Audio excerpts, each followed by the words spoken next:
CRT were brought up in relation to our educational equity policy that we passed as a board at last month's meeting.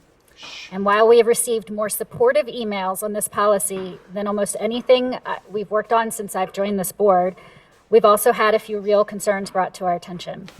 So I want to take a moment to address a few of those concerns, but before I do, I also wanted to say one thing very clearly and concisely, and hope that everyone walks away hearing this message.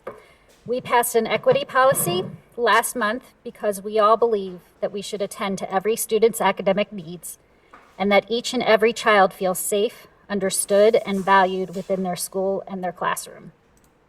We did not talk about changing our curriculum, and we did not talk about teaching kids the philosophies of systemic racism specifically around CRT.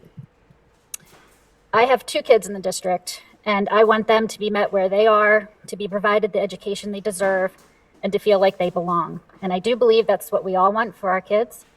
And I also believe that's precisely why there is concern around this issue, or even a fear that a policy like our equity policy would encourage possibly shame. So if this is a concern of yours, please hear and understand that our equity policy is for every child, even those in the majority, and shame would go very much against all that our equity policy stands for. Now, please spare me a moment, and I'm going to address a couple of the concerns that I heard that were brought up to us last month. One was that the board passed the policy without considering the input and concerns that we heard from the public. And 2, that the policy has vague language that doesn't have safeguards in place to avoid teachers teaching some controversial aspects of CRT or to avoid changes being made without parents' knowledge.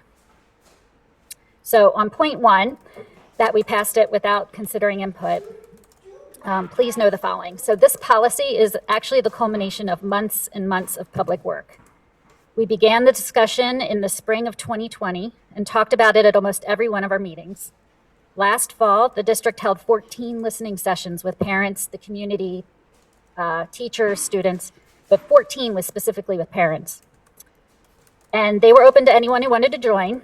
And in those sessions, we discussed what our district goals around equity were. We asked to hear about your children's experiences within their school. We asked you to help us define what equity means for O.J. Roberts. And we reviewed the proposed policy that we passed last month. That policy was something that was given to us actually and written by the Pennsylvania School Board Association and provided to all school districts within the state. The output of those listening sessions was then used by the Legislation and Policy Committee to adapt our policy to meet the needs and address the concerns that we heard during those listening sessions. The L&P committee then reviewed any edits that we wanted to make and had discussions on the policy at their January, their March, and their April meetings of this year, all of which were public and all of which had public comments. Finally, they brought it to our general board meeting for approval last month. So to say that the board did not take concerns or considerations brought to us from the community into this policy is just plain wrong. On point 2, that the policy doesn't have safeguards in place to avoid teachers teaching CRT or something that would be considered controversial without parents' knowledge. Our school district is public, and that means that any district change, including curriculum decisions, hiring decisions, policy decisions, etc., have to be presented to the board publicly for their approval. So no changes will be or could be made without approval by the board, knowledge of the public, and an opportunity for the public to weigh in. Specifically, as it relates to CRT, which focuses on racism and power structures and how race or bias plays a role in our systems, we are not instituting this into our curriculum.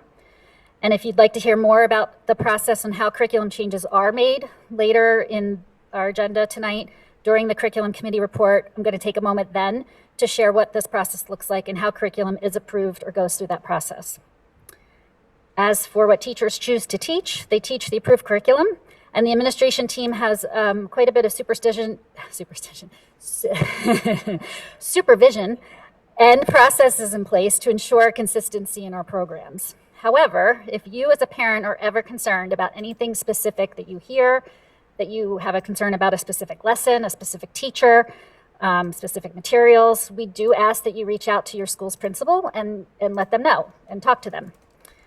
And then finally, in closing, I do want to reiterate the most important point that I hope you hear tonight. which is that we are not approving a change to our curriculum.